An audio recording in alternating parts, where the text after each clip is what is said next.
लेकिन मैंने कहा थोड़ी सी धूप लगवा लूँ, अच्छा है ज़रा धूप लग जाएगी कपड़ों को। बस बाकी भी लेकर आती हूँ। फिर वहाँ क्या पुलाव तैयार हो रहा है जी पकोड़े और ये आलू के प्याज के पकोड़े, ये भी माशाल्लाह सफीर भाई बना रहे हैं, पता नहीं। नहीं जी, सोनिया भाभी बना रही है। इसी छत पर आ गए, जो कपड़े कल के जहाँ पर हमने डाले थे वो उतार के लेके जाने हैं। ये सूखे नहीं थे ना रात को। अस्सलाम वालेकुम जी, कैसे हैं आप सब? अल्लाह पाक आप सबको खुश रखे, आबाद रखे जी। गरम गरम पानी से नहाकर मैं आ गया हूँ छत पे धूप लगाने के लिए। तो सफ़ीर भाई माशाल्लाह से दोपहर के खाने के लिए यहाँ आलू मटर का पुलाव है ना रेडी कर रहे हैं। आलू मटर भी डल चुके हैं, पानी भी डल चुका है। पानी जैसे ही पानी में बॉयल आएगा इसमें वो पड़े हैं जो चावल वो शामिल कर दिए जाएंगे। तो मज़ेदार सा दोपहर का जो है ना खाने में मिलेगा आज आलू मटर का पुलाव। कितने कपड़े देखे अभी?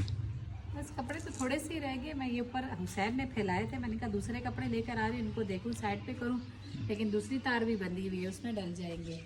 जगह तो बहुत ये है। भी बस काफ़ी हद तक सीधा सूखे हुए देखे माशाल्लाह, वो ड्रायर में ही सूख गए थे, लेकिन मैंने कहा थोड़ी सी धूप लगवा लूँ, अच्छा है ज़रा धूप लग जाएगी कपड़ों को। बस बाकी भी लेकर आती हूँ। फिर वहाँ क्या पुलाव तैयार हो रहा है? जी हाँ ना, अच्छा, यहाँ लकड़ियों पे तैयार कर रहे हैं, सही है पुलाव वो वगैरह। सब रेडी है, बस चावल शामिल करने हैं। चलिए साथ साथ आप ये दिखाते रहे ना, मैं नीचे का काम खत्म करती हूँ, आप थोड़ी सी वीडियो पे ये क्लिप वगैरह लेते रहे ज़रा। ठीक। तकरीबन मेरे ख्याल से सफ़ीर भाई कितना है, कोई 1-2 मिनट होंगे बस ना। बस थोड़ा सा पानी और सूख जाए ना, फिर दम पे रखेंगे इंशाल्लाह। 10-15 मिनट में इंशाल्लाह ये तैयार हो जाएगा। 10-1 मिनट दम देंगे और ये 2-3-4 मिनट में पानी भी इसका सेट हो जाएगा। खाना जी हमारा रेडी हो गया। सफ़ीर भाई ने बनाया मज़ेदार सा आलू और मटर का पुलाव, और ये शामी कबाब भी जी उस दिन जो बनाए थे तो बच गए थे, इन्होंने रखे थे फ्रीजर में, वो भी फ्राई किए हैं सोनिया भाभी ने। साथ में मज़ेदार सी बनाई है चटनी। हम सब बैठ चुके हैं खाना खाने, अल्लाह का नाम लेकर खाना शुरू करते हैं। दोपहर का खाना खाने के बाद थोड़ी सी देर गुजरी है, मेरे ख्याल से टाइम हो रहा है 4 का या 4:30 बजे का, कंफर्म अभी मुझे नहीं है, लेकिन इतना है कि मेरे ख्याल से 4:20 या 25 हो रहे हैं। और सूरज देखें आप, सूरज बिल्कुल नीचे चला गया गुरूब होने के लिए। क्या प्यारा खूबसूरत सा मंजर है। धूप बिल्कुल गायब हो गई है छत से, ये देखें छत से धूप बिल्कुल गायब हो गई है। नीचे मेहमान आए हुए हैं, भाभी मिशी मेहमानों के पास बैठे हुए हैं, और मैं ऊपर आया हूँ छत पे। तो हमने कहा जाऊँ, तो आया हूँ और धूप गायब हो गई है। और माशाल्लाह से चिड़ियों का जो है ना शोर आना शुरू हो गया। जिस तरह शाम का टाइम होता है दरख्तों पे चिड़ियाँ बोलना शुरू कर देती है, वो सामने दरख्त हैं उनसे चिड़ियों की आवाज़ें आ रही खूबसूरत सी। बहुत सुकून खामोशी माहौल है जी कराची के मुकाबले में। यहाँ बहुत, मुझे तो बहुत ही ज़्यादा मज़ा आता है, चाहे ये गांव है चाहे एबटाबाद में हम हैं। बहुत सुकून माहौल है यहाँ पे। कराची के मुकाबले में शोर शराबा बहुत कम होता है।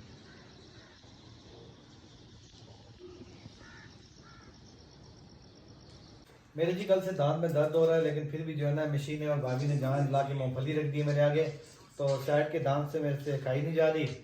मैं जो है ना खरगोश की तरह यहाँ से यूँ तोड़ तोड़ के खा रहा हूँ, जैसे खरगोश खाता है। फली का पूरा मजा ले। हाँ, मज़ा आ रहा है। ठंड है ना, ठंड के मौसम में वैसे भी ये चीज़ें अच्छी लगती है। पहले मुझे भाभी ने छुआरे खिलाए तो मैं पहचान गई। मैंने कहा आपने आते हुए जो ये हम आ रहे थे जी कोच में, तो हमें भी यही पैकेट मिले थे सजाद 100 के 3, तो मैं भी यही खाती रही हूँ। सिस्टर के घर में भी भाभी ने मुझे दिए, तो मैंने इनसे पहले पूछा, मैंने कहा आपने भी तो कहीं कोच वाले से नहीं लिए थे 100 के 3? तो उन्होंने कहा वही है, मैं वो खाती रही। फिर भाभी ने मूंगफली दे दी है, तो मैंने कहा चले साथ साथ बैठे कंबल में, मूंगफली का मजा भी लेने जरा। साथ बातें हो रही है, साथ जो है सब्जी की मूंगफली खाई जा रही है, मजे से बातें करते करते खा रहे। माशाल्लाह से जी दोपहर के खाने में हमने खाया था आलू मटर का पुलाव, वो भी सफ़ीर भाई ने बनाया था। तो यहाँ माशाल्लाह से रात के खाने के साथ वो पुलाव भी बकाया पड़ा हुआ है। ये पकोड़े और ये आलू के ये प्याज के पकोड़े, ये भी माशाल्लाह सफ़ीर भाई बना रहे हैं, पता नहीं। नहीं जी, सोनिया भाभी बना रही है। सोनिया भाभी बना रही थी तो भाई ने जरा क्लास लेना शुरू किए, ऐसे नहीं करो ऐसे करो। भाभी ने कहा फिर खुद ही पकाओ। फिर ऐसे ही हाँ, तो फिर जब ऐसे करोगे तो फिर खुद ही पकाना पड़ेगा। जो दो मैंने पहले भी बताया था कि जिस घर में दो कुक हो मियाँ बीवी, तो उसमें ज्यादातर लड़ाई झगड़े होते रहते हैं। नसीर भाई की और नगीना भाभी की भी इसी बात पे लड़ाई होती है। लेकिन आप बना रही थी ना। मैंने बोला तो कहते हैं आप सही नहीं बना रही हो, तो मैंने बोला आप खड़े हो जाइए। और इसी जो कहते मैं पकाना नहीं सीखा हुआ है जी। लड़ाई ना हो ना, सिर्फ खाना सीखा है। पकाना सिर्फ नहीं नहीं, जनानी ये बात भी सही बोल रहे हैं। पकाना इस सिर्फ बार जनानी का काम है जी, पकाना सिर्फ त्रिमत का काम है। त्रिमत का पकासी थे जया खासी, सही आपने। त्रिमत भी मर्जी से ही पकाती, फिर इसीलिए बोलती जाओ फलानी जगह से 100 रुपए की दाल ले और खा लेंगे, फिर ऐसे ही होता है। कराची में तो जी हम इस बात पे थोड़ा सा हमें कमेंट्स भी बहुत आते हैं कि आप बाहर से लाते हो, बाहर से लाते हो। हम 1-2 माशाल्लाह के 3 बंदे हैं, तो फिर बाहर से ना मुनासिब रहता है हमारे लिए कराची में।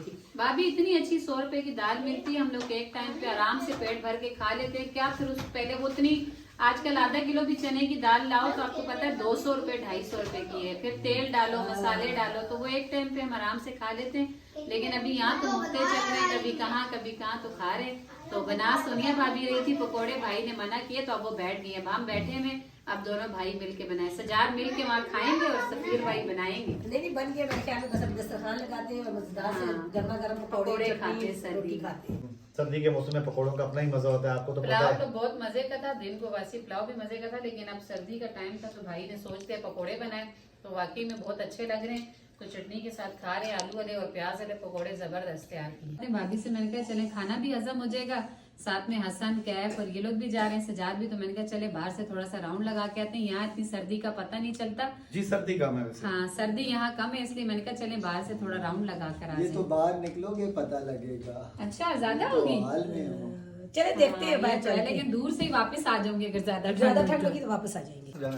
यहाँ से इधर। इन्हें भी आराम नहीं है। देखो अभी अमान और ये जन्नत भी मैडम साथ आ गई। मैं कहा अच्छा जो लंगड़ा कुत्ता पापा डरा रहा था ना कि बाहर लंगड़ा कुत्ता होता ही नहीं, को छोड़ूंगी लंगड़े कुत्ते। देखिए सजाद कराची में हम इस पानी के लिए तरस रहे होते हैं, मीठे पानी के लिए। कहाँ से आ रहा है ये? ये टूल ना, यहाँ टूल में पीछे वो खोल देते हैं रात के टाइम में पानी, और इसी तरह रात को पूरी दिन रात में पानी चलता रहता है। ये देखें जी, हम आ रहे थे तो ये पानी आ रहा है कहीं से। भाभी बता रही है ये ट्यूबवेल है, ट्यूबवेल का पानी खुला होता है, तो ये सारा पानी देखिए कैसे आ रहा है यहाँ वो से। नाली है लेकिन इतना तेज पानी है कि बाहर भी आ रहा है। लेकिन अभी फिर भी ये है कि जैसे जगह नहीं वो हो रही ना, चलता ही जा रहा है, पानी चलता जा रहा है। इसी तरह ये कराची में इतना पानी जमा हो जाता है। देखें यहाँ तक जो है ना, पूरी गली से पानी यहाँ कैसे नालियों में जो है ना तो तेज आ रहा है जी, यहाँ से बहुत तेज आ रहा है पानी तो जाया हो रहा है। लेकिन वो कह रही भाभी के भर जाता है तो फिर इसलिए वो खोलते हैं। लेकिन निज़ाम कितना अच्छा है कि बस एक नाली में पानी जाता ही जा रहा है, बाकी सारी गली सूखी है। ज़्यादा ये देखें, मुझे तो माल्टे देखकर दिल कर रहा है कि मैं तोड़ूं। पता नहीं माशाल्लाह किसका घर है। पीछे भी एक था, वो अंधेरे में था, मैंने कहा चले वो ना दिखाऊं, लेकिन ये देखें पूरा दरख्त इस तरफ से भी जो है ना, पूरा दरख्त माशाल्लाह माल्टों से भरा हुआ है। बाहर चक्कर लगाने गए थे जी, वहाँ कैफ को नजर आ गया था सूप इसने लिया। कौन सूप? सजाद ने कहा कि मैं यखनी वाला सूप लूंगा। वही मैंने इनसे कहा है सजाद से कि ये इतना काला काला क्यों है। नहीं वो पता है मर्द जो है ना पाउडर के ऊपर ज्यादा डालते हैं तो इस तरह हो वही ना जाता है। काला काला हो गया है बिल्कुल ही। और साथ में बेकरी खुली थी तो मैंने कुछ मीठे के लिए थोड़ी सी मिठाई ले ली। मैंने कहा चले थोड़ा सा मुंह मीठा कर मुंह मीठा कर लेते हैं सर्दी मुंह में। मीठा भी हो जाएगा और चक्कर भी लगा आएंगे। और नहीं चक्कर भी लगाएंगे, मुंह भी मीठा कर लेंगे, और जनक के बाबा को ये भी बताएंगे कि बाहर से कुछ मिलता भी है। सब कुछ मिलता है, इसीलिए हम सब कुछ साथ थोड़ा थोड़ा लेके आए, उन्हें पता चले कि चौक जो है ना पूरा आबाद था। नसीर भाई की कॉल आई हुई, उनमें मसरूफ हुए हुए, लेकिन हम बताते हैं कि हमारे पीछे लंगड़ा कुत्ता नहीं लगा और हमें चीज भी कुछ ना कुछ मिलेगी, हम ले ही और आए। 3 साल से मुझे बोल रही है कि यहाँ से कुछ नहीं मिल रहा, मैंने सब कुछ देख के है आया ना? अपनी आंखों से। सब्जी भी मिल रही है, बड़े बड़े होटल भी खुले हुए हैं, सूप भी सीख मिल रहा है, कबाब भी मिल बर्गर रहे भी मिल रहा है, सब कुछ मिल रहा था वहाँ पे। चौक से और ऐसा लग रहा था जैसे कराची में ही रात का टाइम है। हाँ, और हलचल भी थी, सारा रोड जो है ना वो माशाल्लाह चहल पहल लगी हुई थी, लोगों का आना सर्दी भी जाना नहीं था। है। और बाहर इतनी सर्दी भी नहीं लगी, चलते हुए तो वैसे भी नहीं लगती थी। माशाल्लाह से जी। एक खूबसूरत सुबह के साथ हम लोग उठे हैं। मैं और मिशी छत पर आ गए। जो कपड़े कल के जहाँ पर हमने डाले थे वो उतार के लेके जाने हैं। ये सूखे नहीं थे ना रात को।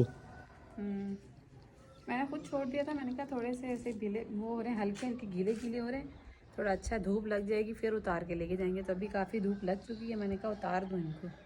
9:30 बजे तक का टाइम है तो सोते हैं जी। फिर कमल रजाई में से निकलने का दिल ही नहीं करता। सोते भी थोड़ा लेट हैं, गपशप करते रहते हैं, काफ़ी लेट तक बातें होती रहती हैं, तो फिर उठते ही थोड़ा लेट हैं, तो इसलिए बस। भाभी लोग बना रहे हैं नीचे नाश्ता।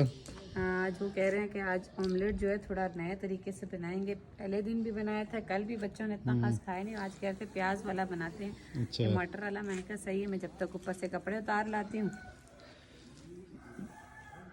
कड़क सी धूप है जी। अच्छा लग रहा है ना। अच्छा, मुंह हाथ धो के ऊपर आओ ना तो हाथ पैर जब ठंडे हुए होते हैं फिर तो धूप ज्यादा अच्छी लग रही फिर होती ज़्यादा है। अच्छी लग रही होती, सही बात है। कपड़े मैंने कहा तय करके बैग में रख दूं, जैसे जैसे लेकर आए थे, छोटा बैग लेकर आए थे, साथ इसी में कपड़े लेकर आई थी, तो धुल गए सूख गए। मैंने कहा तय करके इनमें रख देती हूँ। वीडियो को एंड भी यहीं कर देते हैं। वीडियो अच्छी लगे तो प्लीज़ वीडियो को लाइक शेयर करें, चैनल को सब्सक्राइब करें, अपनी बहुत सारी दुआओं में हमें याद रखें। अल्लाह हाफिज़।